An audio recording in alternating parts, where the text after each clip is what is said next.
So,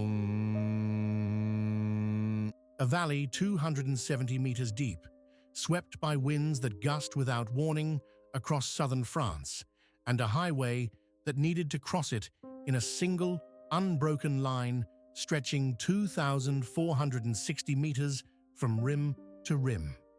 No existing bridge-building method could span that distance at that altitude without asking the structure itself to behave in ways steel and concrete had never been asked to behave before. The problem started on the ground. Before this bridge existed, the A75 auto route linking Paris to the Mediterranean coast funneled traffic down into the town of Millau and across the Tarn River at valley level. Every summer, hundreds of thousands of vehicles crawled through the town, creating gridlock that stretched for hours. The French government needed a crossing that bypassed the valley entirely, carrying the motorway from one limestone plateau to another without ever descending. The promise was direct: eliminate the bottleneck, keep traffic flowing at highway speed, and do it across one of the deepest river gorges in France. The region around Millau, situated in the Occitania area of southern France between Rodez and the Mediterranean, depended on this corridor for both commercial transit and tourist access. But crossing the Tarn Valley at plateau height meant building support piers taller than any previously constructed for a road bridge. The tallest pier, known as P2, would need to rise 245 meters from the valley floor, then support a mast above the road deck that pushed the total structural height to 343 meters. For reference, that exceeds the height of the Eiffel Tower. And this was not one pier in isolation. 7 piers would carry the deck across 7 cable-stayed spans, each pier a different height to match the irregular valley terrain, each one subject to different wind pressures, thermal stresses, and foundation conditions. The structural challenge multiplied with every additional pier because each one introduced a unique set of forces into the overall system. The valley itself complicated every phase of construction.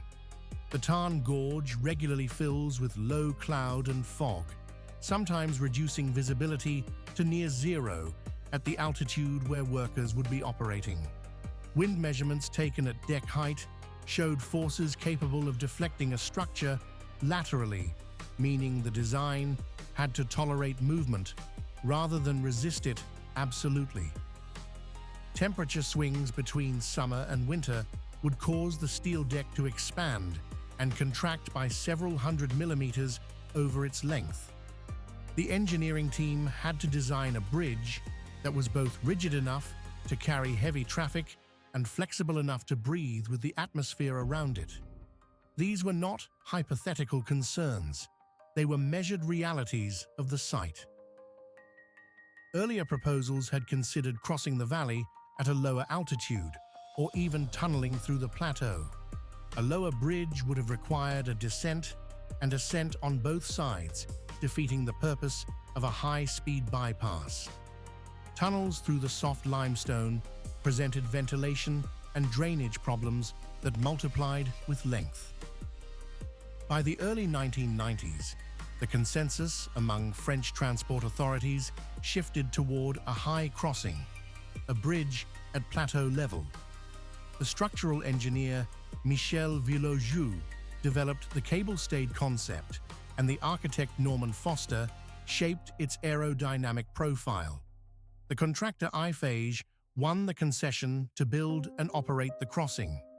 The design had to reconcile enormous vertical scale with lateral wind forces that no previous bridge of this type had faced at comparable altitude. The turning point in making the design physically possible was the decision to launch the road deck horizontally from both ends of the valley rather than lifting it into place, piece by piece, from below. Traditional methods would have required building temporary support towers in the valley. an operation made dangerous and expensive by the depth of the gorge and the instability of wind patterns at mid-height.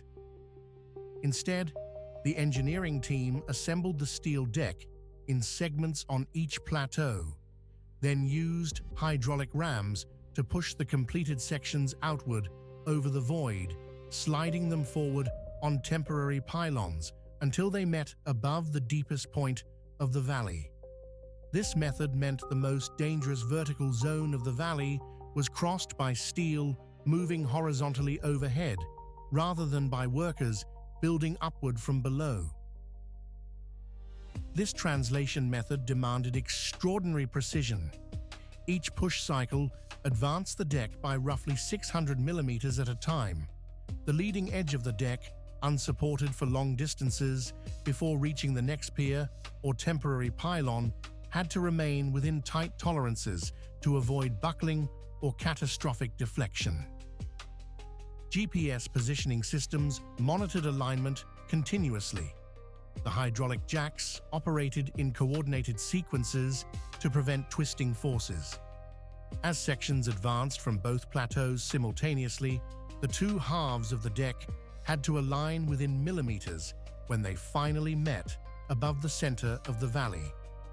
Any accumulated error over more than a kilometer of travel on each side would have made connection impossible. The margin between success and structural failure narrowed with every meter of advancement. Construction began in 2001 and proceeded for approximately 3 years. The speed was remarkable given the scale, but it came with corresponding risk. Workers operated at heights where wind could halt operations for entire days. The concrete piers were poured using climbing formwork that advanced upward in stages, each lift adding several meters to piers that were already the tallest freestanding structures in the construction zone. Once the deck was in its final position and the cable stays tensioned, the temporary pylons were removed, leaving the road surface suspended by cables anchored to the 7 masts above. The removal of temporary supports was itself a critical phase, because the load transfer to the permanent cable system had to occur gradually and symmetrically. The bridge opened to traffic in December of 2004. Eiffage operates it under a concession agreement, collecting tolls from motorists. This funding model means the bridge must generate sufficient revenue to cover its construction cost and ongoing maintenance over the concession period. Whether the financial returns justify the investment compared to alternative routing solutions remains a matter of economic debate, rather than settled fact. What is not debated is the structural performance. The bridge carries the A75 across the valley at highway speed, eliminating the Millau bottleneck that once paralyzed summer traffic through the region.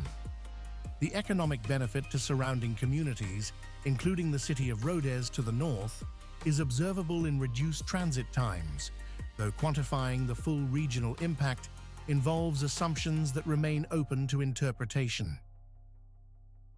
Today, the Millau Viaduct is frequently photographed from below when clouds fill the Tarn Valley, making the road deck appear to float above a white sea.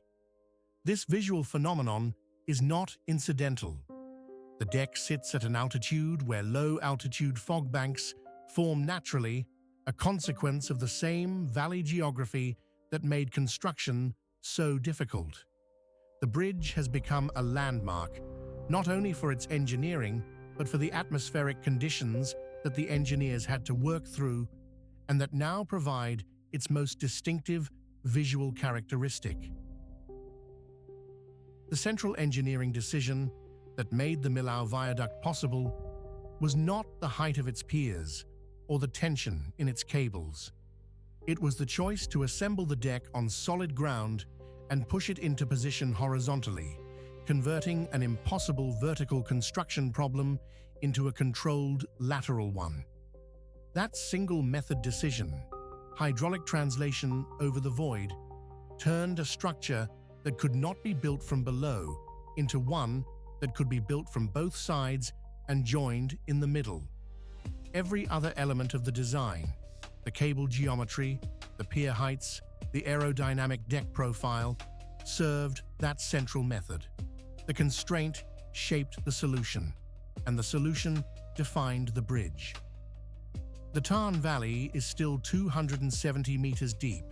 The wind still gusts across it without warning, and 40 meters of steel deck still flex with the temperature every season. The bridge does not fight these forces. It was designed to accommodate them, which is why it still carries traffic 2 decades after it opened, suspended above the clouds that once hid the valley from the engineers trying to cross it. Visual reconstructions are illustrative. Facts and interpretations are based on the sources listed in the description.